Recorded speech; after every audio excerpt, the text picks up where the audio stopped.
Party पर हमारा कब्जा बना रहे। इसके लिए पार्टी को बर्बाद करना पड़े तो कर दो, इसके लिए पार्टी को कमज़ोर करना पड़े तो कर दो। और यही काम राहुल गांधी इस समय जोर शोर से कर रहे हैं।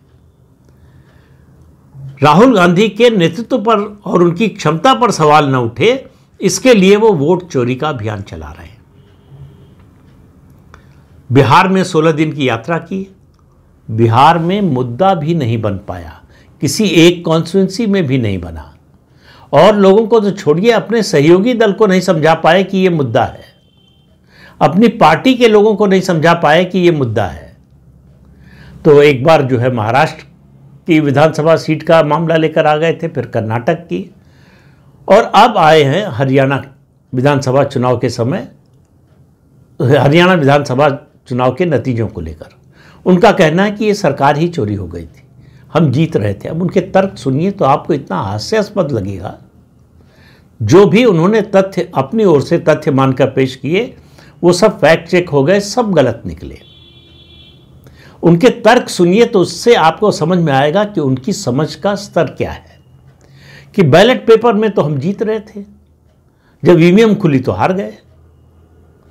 तो भाई, जिन कॉन्स्टिट्यूंसीज का आपने उदाहरण दिया, उसी तरह से उससे ज़्यादा मात्रा में ऐसी कॉन्स्टिट्यूंसीज हैं जहां बैलेट पेपर में बीजेपी जीत रही थी, लेकिन ईवीएम खुली तो हार गई।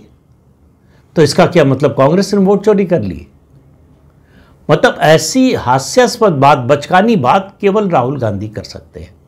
हरियाणा विधानसभा की 4 सीटें, जुलाना, हथीन, नांगल चौधरी और आदमपुर में पोस्टल बैलेट खुले तो उसमें बीजेपी आगे थी, लेकिन अंतिम नतीजा आया तो बीजेपी हार गई ये सीट। तो इस तर्क में कोई दम नहीं है। और पोस्टल बैलेट इस बात का संकेत नहीं होते कि कौन सी पार्टी जीतेगी या हारेगी, अंतिम नतीजे का कोई संकेत नहीं देते।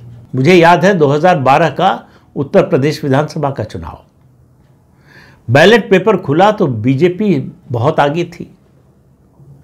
बीजेपी में जश्न मनाया जाने लगा कि ये ट्रेंड है और हम जीतने वाले हैं। और फिर धीरे धीरे जैसे काउंटिंग शुरू हुई, आगे बढ़ी, बीजेपी हारती गई और तीसरे चौथे नंबर पर पहुंच गई। तो पहली बात तो ये, पोस्टल बैलेट इस बात का कोई संकेत नहीं देते कि कौन सी पार्टी जीतने वाली है। पोस्टल बैलेट में कोई भी आगे हो। दूसरी बात या दूसरा तर्क जो राहुल गांधी का है, वो इससे भी ज्यादा हास्यास्पद है। पोस्टल बैलेट तो कम से कम तथ्यात्मक रूप से इतना सही है कि पोस्टल बैलेट में इस कॉन्स्टिट्यूंसी में ये पार्टी आगे थी।